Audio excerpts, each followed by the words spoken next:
आउं ज़ाहिदा आबड़ो पंहिंजे पैनलिस्ट ग़ुलाम नबी सुमरो ऐं काज़ी अनवर साहब जिन सां गॾु पंहिंजे प्रोग्राम सूरत हाल में अॼु असांजो प्रोग्राम कुझु चंद अहिड़नि सूरत हाल ते मबनी आहे जंहिंमें असां ॾिसण था चाहियूं त दुनिया में छा पियो थिए ऐं पाकिस्तान में स्पेशली छा थी रहियो आहे।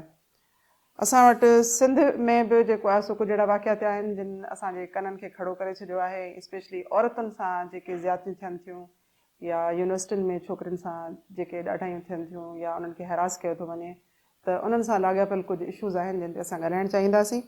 पहिरियों सुवालु पुछंदसि सुमरो साहिब जिन खां।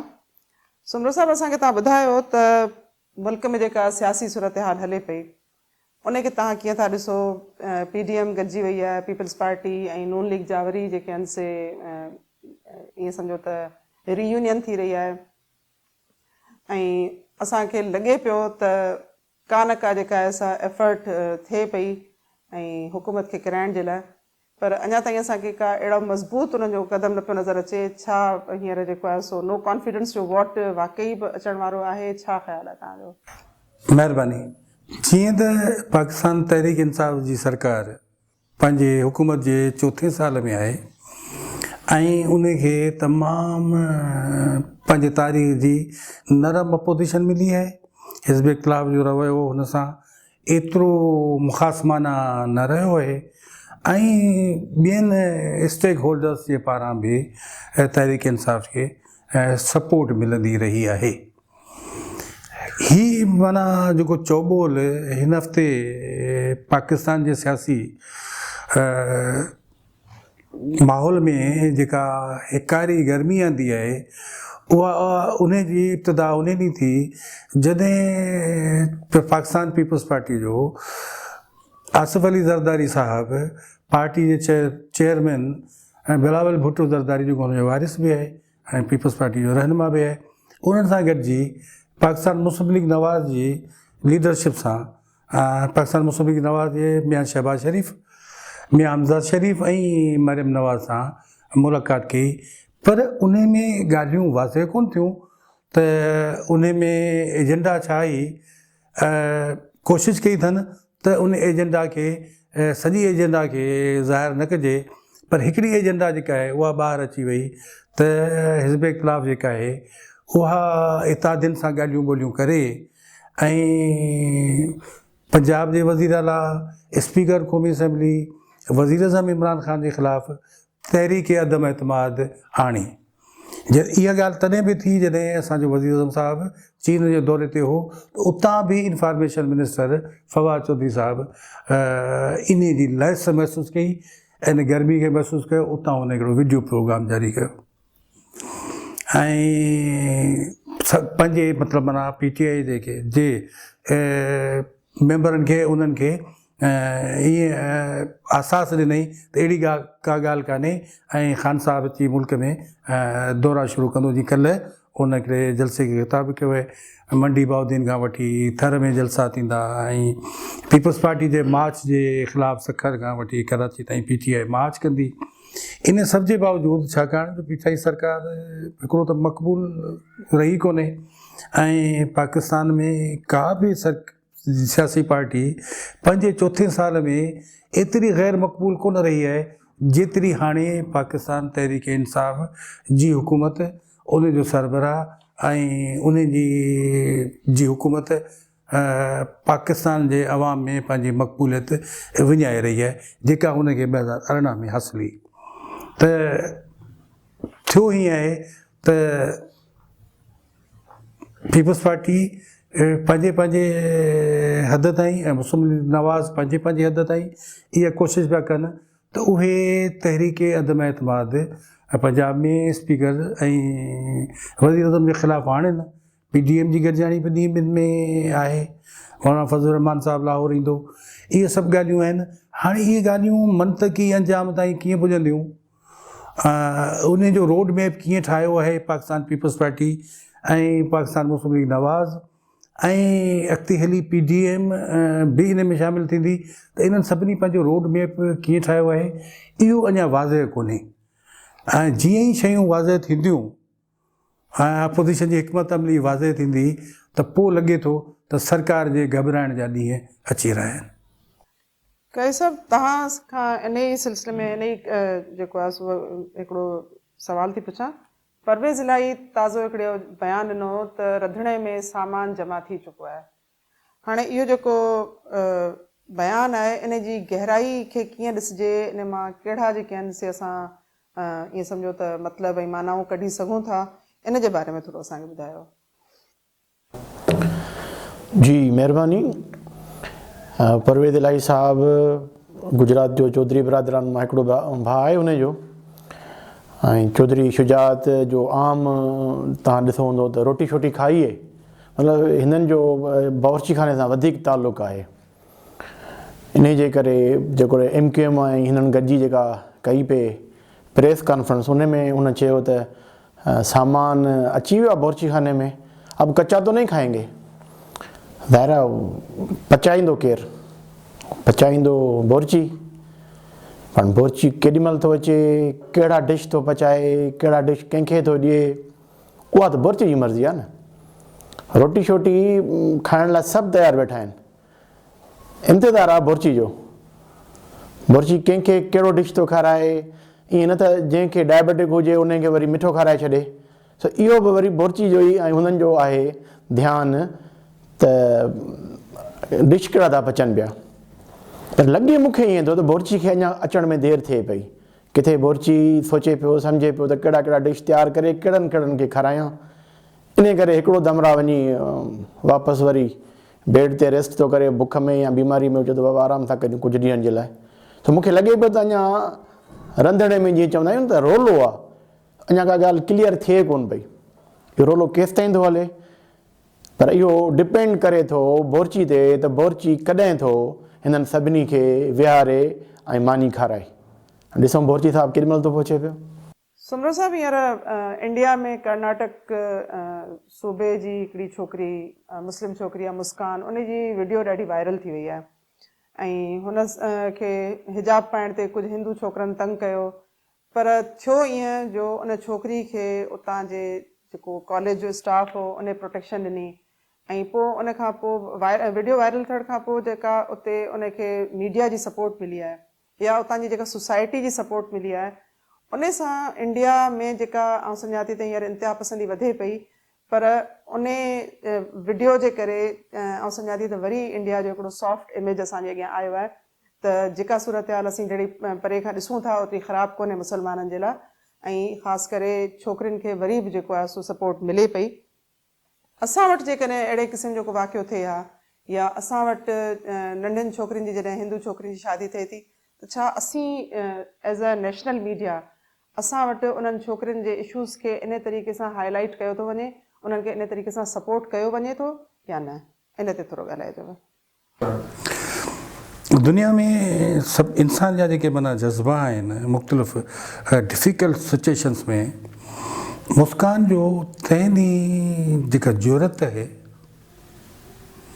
ऐं हुनजो नारो आहे ऐं उनजो मेल शाविनिस्टनि ऐं बुखियल छोकिरनि नई क्लास फेलो नई माण्हुनि जे साम्हूं बीह रहणु, उनजी जेका ज़रूरत आहे मुस्कान जी, ज़रूरत कॾहिं बि बेमाना न थींदी आहे, ज़रूरत सदाईं तब्दीलियूं आणींदी आहे। मुंहिंजो त ज़हन थो चए त मुस्कान जेका हिजाब में हुई ऐं मुस्कान जेका 20-25 माण्हुनि जे घेरे में हुई ऐं जंहिं वकार सां बीठी ऐं पंहिंजो दिफ़ा कई ऐं अलाह अकबर जो नारो हईं ऐं उन जी मदद लाइ ओॾी महिल उन जा उस्ताद उन जा फेलोज़ अची विया ऐं पोइ कर्नाटक सॼो अची वियो ऐं पोइ वरी सॼो हिंदुस्तान अची वियो। इन ज़रूरत जे करे मुस्कान जी जेका इहा ज़रूरत आहे, इन में आऊं ॾाढो ख़ुशुमीद आहियां ऐं ऑप्टिमिस्ट आहियां त हिंदुस्तान में भारतीय जनता पार्टी ऐं संघ परिवार ऐं उन जो रुजत पसंदनि जमायतुनि जेको माहौल क्रिएट कयो सॼे हिंदुस्तान में, मुस्कान उन खे उन सीलिंग गिलास खे उन शीशे जे घर खे उन तहसब जे घर खे हिकिड़े नारे सां हिकिड़ी ज़रूरत सां टोड़े छॾियो आहे। आउं सम्झां थो त इन ॾींहं खां वठी हिंदुस्तान तब्दील थी रहियो आहे ऐं तब्दील थी वेंदो ऐं ज़रूरतूं ई माना शयुनि खे ऐं हालतुनि खे तब्दील कंदियूं। ऐं मुस्कान जो जेको इहो नारो आहे ऐं मुस्कान जी इहा जेका ज़रूरत आहे उन ॾींहुं कर्नाटक जे उन तालीमी इदारे में जॾहिं उहा स्कूटी ते चढ़ी आई, उन हिंदुस्तान जे पुराणे ऐं कोहना ऐं लिबरल ज़मीर खे जॻाए छॾियो आहे।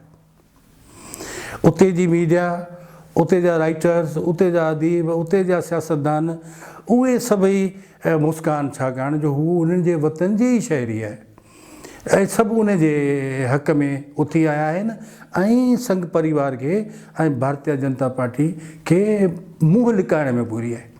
ऐं कॾहिं कॾहिं को वाक़ो जीअं ट्यूनिस में थियो, हिकिड़े आम माण्हू एहतजाज कयो, अरब स्प्रिंग शुरू थी वई, तीअं मुस्कान जो वाक़ो जेको आहे न उहो हिंदुस्तान में लिबरल वैल्यूज़ ऐं सेक्युलरिज़म जे अहिया जो कमु कंदो। न त हिंदुस्तान जे सेक्युलर आइन जी परवाह न थिए कई भारतीय जनता पार्टी ऐं संघ परिवार ऐं बुनियाद पसंद पार्टियुनि, पर मुस्कान हिंदुस्तान जे माण्हुनि खे कर्नाटक में 20% मुस्लमान था रहनि, इन खे कते नज़र वॾो तइदादु आहे मुस्लमाननि जो, वरी अक़िलतुनि जो, ईसाइनि जो, सुवाल इहो कोन्हे। ऐं हिन खे सॼी ॻाल्हि खे सॼे हिंदुस्तान जे पस मंज़र में थो ॾिसां त मुस्कान जो उन ॾींहुं ज़रूरत सां बीह रहणु ऐं मुस्कान जो जेको बि माना हुन जो हिजाब पातल हो, जेको बि हुनजो बिलीफ हो, जेको बि हुनजो अलाह अकबर जो नारो हो, इहो सभु हुन जी पंहिंजी मर्ज़ी हुई ऐं हिंदुस्तान जे माण्हू इहो सम्झियो आहे त असांखे असांजे मर्ज़ी सां, असांखे पंहिंजे अक़ीदनि सां, असांखे पंहिंजे ख़्यालनि सां, असांखे पंहिंजे हिजाबनि सां, असांखे पंहिंजे न हिजाबनि सां असांखे जीअण ॾिनो वञे। आउं सम्झां थो त मुस्कान जो इहो वाक़ो, मुस्कान जी इहा ज़रूरत, मुस्कान जो उन ॾींहुं बीह रहणु ऐं हिंदुत्व जे साम्हूं ऐं बुनियाद परस्ती जे साम्हूं बीह रहणु हिंदुस्तान खे तब्दील करे छॾींदो। ॿी साइड हा, हाणे अचूं था त असां वटि कॾहिं कॾहिं हीअं थो थिए त आहे छा आहे जो असां सवेर बि डिस्कस पिया कयो त औरत मज़लूम आहे न, ॿार जॾहिं बि मतिलबु माना तव्हांखे बदिलो वठिणो आहे त औरत जी सूरत में वठिणो आहे। त असां वटि हिते असांजो हीउ जेको माना समाज आहे ऐं असांजो समाज एतिरो लिबरल बि कोन्हे ऐं एतिरो पाण चऊं त असांजो मुल्क सेक्युलर बि कोन्हे। उन जे बावजूदि हिते सिंध में बलूचिस्तान में असां कोशिशि कई आहे ऐं इवन माना आउं इहो चवंदुसि KPK ऐं पंजाब में त माण्हू जेके आहिनि उहे इहा कोशिशि था कनि। हाणे 2022 में सूरत हाल तब्दील थी आहे त हिते बि माण्हू जेके आहिनि उहे इंसानी हुकूक लाइ आवाज़ था बुलंद कनि, पर सिंध में असीं कॾहिं कॾहिं ॾिसंदा आहियूं त हिते नियाणी ॿार जिन जो माना ज़ोरी मज़हब बदिलायो वेंदो आहे या अक़ीदो बदिलायो वेंदो आहे या कमज़ोर सम्झी उन्हनि सां ज़ुल्म कयो वेंदो आहे, इन सॼी सूरत हाल खे बि छाकाणि जो असीं बरसगीर पाक हिंद जा बि रहवासी आहियूं त मुस्कान जो वाक़ो जेको आहे न उहो असांजे पाकिस्तान में बि नारी विरोध खे, औरत जे ख़िलाफ़ु जेको बि जज़्बात आहे उन जे ख़िलाफ़ु हिकिड़ी जंग आहे। इहा जंग जेका आहे उन जो मुस्कान पंहिंजे ज़रूरत सां आगाज़ करे छॾियो आहे। काइद साहब, हींअर तव्हां सुमरो साहिब जी ॻाल्हियूं ॿुधियूं त उन्हनि जे चवण जे मुताबिक़ त असां वटि बि जेको आहे सो औरत जे ख़िलाफ़ु इहो जेको मुस्कान जो वाक़ियो आहे इहो उन जंग जो आगाज़ आहे। पर हींअर ताज़ो ई नौकोट में हिकिड़ो वाक़ियो थियो जंहिंमें टंगड़ी बिरादरी ऐं राजपूतनि जे विच में जेको आहे सो हिकिड़ो मसइलो क्रिएट थी वियो। बहरहाल उनजो जेको निशानो बणिजे थी उहा औरत थी बणिजे ऐं औरत जी तज़लील थी थिए। त अहिड़ी सूरत में असांजे मुआशिरे में इन जो को ख़ासि रिएक्शन नज़र नथो अचे ऐं असां वटि ॾिठो थो वञे त जॾहिं बि ॿ ग्रोह पाण विढ़नि था या उन्हनि जा जहिड़ा था थियनि त उन में औरत जेका आहे सा आसान जेको आहे सो निशानो बणिजे थी या ॿार जेके आहिनि निशानो बणिजनि था। त इन जा सबबु तव्हां छा था सम्झो?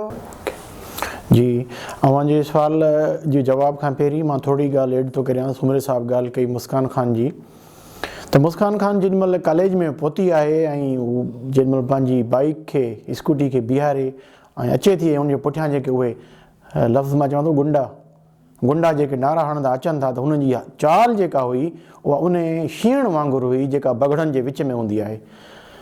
ऐं वरी सलामा उन्हनि प्रिंसिपल खे ऐं उन्हनि टीचर्स खे जेके अची विया विच में ऐं हिन खे अंदरि वठी विया सेफ साइड।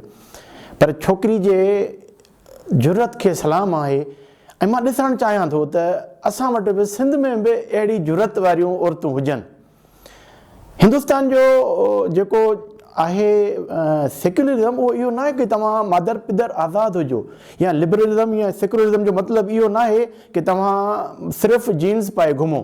सेक्युलर चयो उहो उनखे थो वञे त तव्हां पंहिंजी मर्ज़ी मुताबिक़, तव्हांखे जेकॾहिं पर्दो वणे थो तव्हां पर्दो करियो, जेकॾहिं तव्हांखे पर्दो नथो वणे तव्हां पर्दो न करियो। हुननि खे पर्दो वणे थो उन्हनि खे करणु ॾियो। त हिंदुस्तान या इंडिया सिर्फ़ु मोदी जी कोन्हे का, हिंदुस्तान जी सरकार कांग्रेस जी बि रही आहे ऐं गांधी जी बि रही आहे। त मूंखे जेको रिएक्शन आयो आहे उतां जे सुठनि माण्हुनि मंझां ऐं मीडिया मंझां, त मूंखे लॻे पियो त इहे गांधी जा पोइ लॻ आहिनि जेके इन शइ खे खणनि था त हर कंहिंजी पंहिंजी मर्ज़ी आहे ऐं ॿिए ते पंहिंजी मर्ज़ी न थापियो जेसि ताईं उहो तव्हांखे परेशान न करे। हाणे तव्हांजे सुवाल जो जेको ॿियो पोर्शन आहे त असां वटि छा थो थिए पियो, असां औरत खे गैरत जो मिक़दार ठाहे छॾियो आहे। आम तौर ते चयो वेंदो आहे त मर्द जी गैरत औरत जे पर्दे मंझां ज़ाहिर थींदी आहे। माना असां गैरतुनि खे सिर्फ़ु औरतुनि जे पर्दे में, औरतुनि खे क़ाबू करण में, उन में लॻाए छॾियो आहे। वरी फ़ैसिला थियनि त जेकॾहिं भाउ ॾोही निकिरी अचे त उन जी वनी थिए, उहा केरु थिए, उहा बि औरत थिए। हीअ असांजी जागीरदाराना निज़ाम जी इंतिहा दर्जे जी हिकिड़ी असांजी किरियल हरकतूं आहिनि जेके असां वटि आम रवाज में थियनि था ऐं सिर्फ़ु मर्द खे बचाइण जे लाइ औरत जी बली चाढ़ियो थी वञे पई।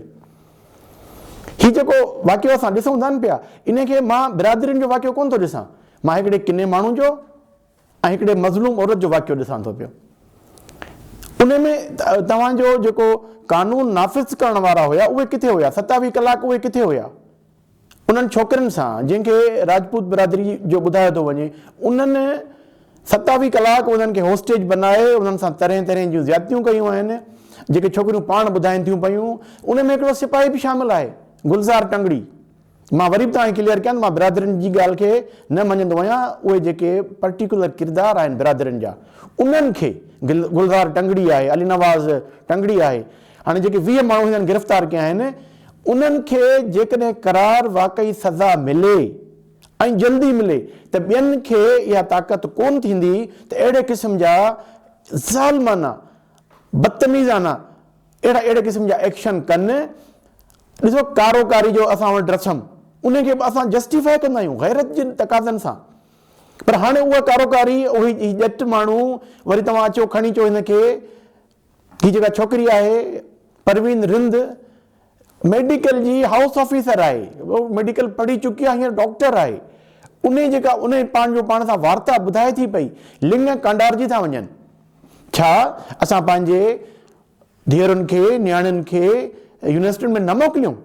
यकीनन अहिड़े क़िस्म जी माफ़िया इहो ई चाहे थी पई। पोइ हाणे इते किथे आहे रिंद बिरादरी? जेकर असां बिरादरियुनि में ई पंहिंजो पाण खे विरायूं था त इहा रिंद बिरादरी इंतिहाई हिकिड़ी ताक़तवर बिरादरी आहे नवाब शाह जी। हाणे उहो ख़ामोश वेठा आहिनि। हू छोकिरी रोअंदी थी ॿुधाए पई, दादू जी छोकिरी आहे, हुनजो वालिद साहब ॿाहिरि आहे, ऐं हुन सां हू जेको मुस्तफ़ा राजपूत आहे जेको डायरेक्टर आहे उतां जो, ऐं हू जेके आहिनि हिकिड़ी जेका पढ़ाई थी पई उते प्रोफेसर आहे, ॿी जेका वार्डन आहे, हीअ आहे हितां जी पोज़ीशन। इहो सिर्फ़ु इन करे आहे जागीरदाराना निज़ाम, औरतुनि खे पोइते रखो, जेके पढ़ी थियूं अचनि अॻिते उन्हनि खे कंहिं नमूने सां पोइते हटायो, ऐं जेके कल्पल्ट आहिनि उन्हनि खे तव्हां जल्दी सज़ा न ॾियो, ऐं पोइ वरी मेड़ मिंत काफ़िला वठी उन्हनि खे वञी परचायो। मजबूर माण्हू पोइ उन्हनि ॻाल्हियुनि ते बीहनि था।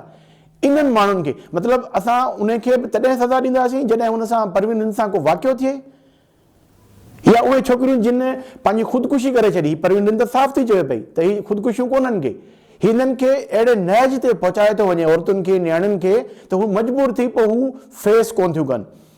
त जेके साञावंद माण्हू आहिनि उन्हनि जो वॾो असरु आहे, ऐं ॿियो जेके माउ पीउ आहिनि पंहिंजे ॿार खे एतमाद ॾियनि, मुस्कान खान बनाइनि, जुरत में इन्हनि बगड़नि जे विच में पंहिंजो हक़ु छॾिणो न आहे, पंहिंजो हक़ु वठिणो आहे। उहो तव्हांजी मर्ज़ी आहे, तव्हां उनखे हिजाब में रखो था, तव्हांजी मर्ज़ी आहे। पर तव्हांजी जुरत जेका आहे उनखे मुस्कान खान जी जुरत खे सलाम कंदे मां इहो चवंदुसि त असांजी न्याणी खे बि इहा जुरत करणु खपे जीअं परवीन रिंद बि जुरत कई आहे। पर अञा हू थोरी मूंखे कमज़ोर नज़र आई आहे, रोए थी पई। हिन खे रोअणु न खपे, हिन खे बिल्कुलु मुस्कान खान वांगुरु बीही ऐं चवणु खपे त तव्हां जेके आहियो हुते त हिंदू हुआ ऐं उहे बि इंतिहा पसंदि हिंदू हुआ, हीअ त तव्हां मुस्लमान आहियो, पढ़िया लिखिया आहियो, तव्हां छा था करियो पिया? ऐं पोइ असांजे हुकूमतुनि खे अहिड़नि माण्हुनि खे कढियो वञे, थुॾियो वञे पंहिंजे अहिड़नि सुठनि इदारनि मञा, मुक़दस दर्सगाहनि मञा, जेके माण्हू खे बहितर कोन था कनि पिया ऐं उन्हनि न्याणियुनि खे होस्टेज, हिरास ऐं परेशान था कनि पिया। इहो थियणु खपे। वरी इहो थो चवां त मां चाहियां थो त मुंहिंजी सिंध जी न्याणी, मुंहिंजे पाकिस्तान जी न्याणी ईअं जुरतमंद हुजे जीअं मुस्कान खान आहे। समर साहब, हींअर पाकिस्तान ते अफ़गानिस्तान जे तरफ़ खां जेके आहिनि या बॉर्डर खां हमला पिया थियनि ऐं सूरत हाल ॾाढी गंभीर थींदी पई वञे, असांजी हुकूमत जेका आहे उहा बिल्कुलु रिलैक्स पई नज़र अचे ऐं कंहिं बि तरीक़े सां जेको आहे सो उनखे को टेंशन नज़र नथो अचे इन्हनि हमलनि जो। हुअणु त ईअं खपे त उनखे अपोज़िशन सां गॾिजी विहणु घुरिजे, उन सां सलाह मसलियत करणु खपे। इन सॼी सूरत हाल जे बारे में जेका बि स्ट्रेटजी आहे उहा कीअं ठहंदी, उहा गॾिजी उन्हनि खे जेको आहे सो ठाहिणु खपे। पर उहा सूरत हाल असांखे नज़र न पई अचे। त तव्हांखे छा नज़र थो अचे त इन सूरत हाल में आख़िर कहिड़ो नतीजो निकिरी सघे थो? तव्हांजो सुवालु बरमहिल आहे त ताज़ो माना कारक वाक़ो थियो आहे, दहशतगर्दी जो जेको ताज़ो वाक़ो आहे ऐं जेको अफ़गानिस्तान मां थियो आहे।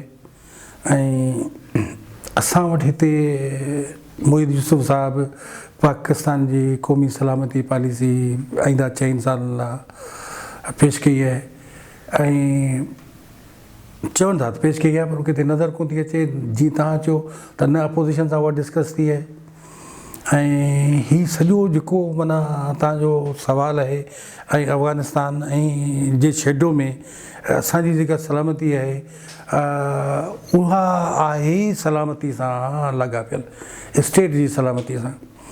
इन ॻाल्हि खे अञा बि माना वसी तनाज़र में सम्झूं था त जॾहिं दोहा मुज़ाकरात पिया थिया त उन में ॿियनि सवालनि सां गॾु इहो सुवाल बि हो त अफ़गानिस्तान जी सरज़मीन जेका आहे उहा बैन अल-अक़वामी दहशतगर्दी जी आमाजगाह कोन थींदी। यानी उते कंहिं ॿिए मुल्क जो माण्हू अफ़गानिस्तान जी ॿिए मुल्क जो टेररिस्ट ऐं कंहिं बि ॿिए मुल्क जा जो को बि माण्हू कंहिं बि ॿिए मुल्क जे ख़िलाफ़ु साज़िश हमला वग़ैरह न कंदो। ऐं तालिबान दोहा मुज़ाकरात में इन ॻाल्हि जा क़ाइल हा त अफ़गानिस्तान जी सरज़मीन जेका आहे न उहा दहशतगर्दी जे लाइ इस्तेमालु कोन थींदी। इन वाइदे जे बावजूदि बि थियो ई आहे त जेके माना UN जूं रिपोर्टूं आहिनि या हीअ आहिनि त उहे चवनि था त 10,000 खनि मिलिटेंट जेके आहिनि उहे ॿियनि मुल्कनि जा अफ़गानिस्तान में आहिनि। येट टू कंफर्म, अञा कंफर्म थिए पर आहे, छाकाणि जो दाइश त आहे, दाइश जो वजूद आहे, असीं पाण बि मञूं था त। ऐं पोइ जेका असांखे तमामु घणी उमेदु हुई अफ़गानिस्तान जे हुकूमत मां जॾहिं नेटो फ़ौजूं ऐं अमेरिकी फ़ौजूं तां निकितियूं पए त असांखे इहा उमेदु हुई त पाड़े में हिकिड़ी दोस्त हुकूमत पई अचे, घटि में घटि इहो बॉर्डर जेको आहे न इहो असां लाइ महफ़ूज़ थी वियो। त थियो उनजे उबतड़ त शुरू में जॾहिं असां वाड़ लॻाई, फेंसिस लॻायूं त उन ते एतिराज़ु आयो, उहे फेंसिस कटे खणी विया। उन खां पोइ वरी दख़ल अंदाज़ी थी ऐं पाकिस्तान में दरअंदाज़ी थी ऐं पाकिस्तान ते दहशतगर्द हमला थिया।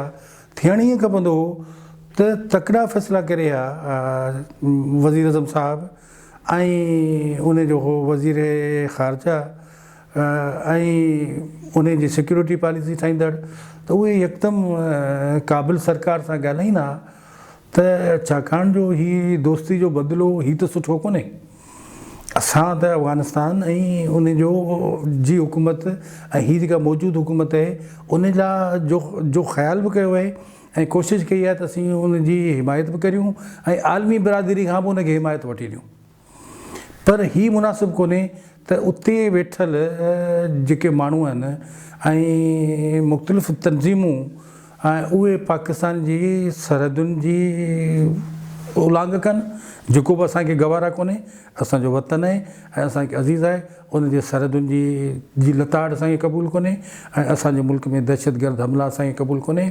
पर थियो हीअं आहे त असांजी हीअ जेका हुकूमत आहे PTI सरकार, इहा शुरू खां ई वठी हिकिड़ी हैंडीकैप हुकूमत रही आहे।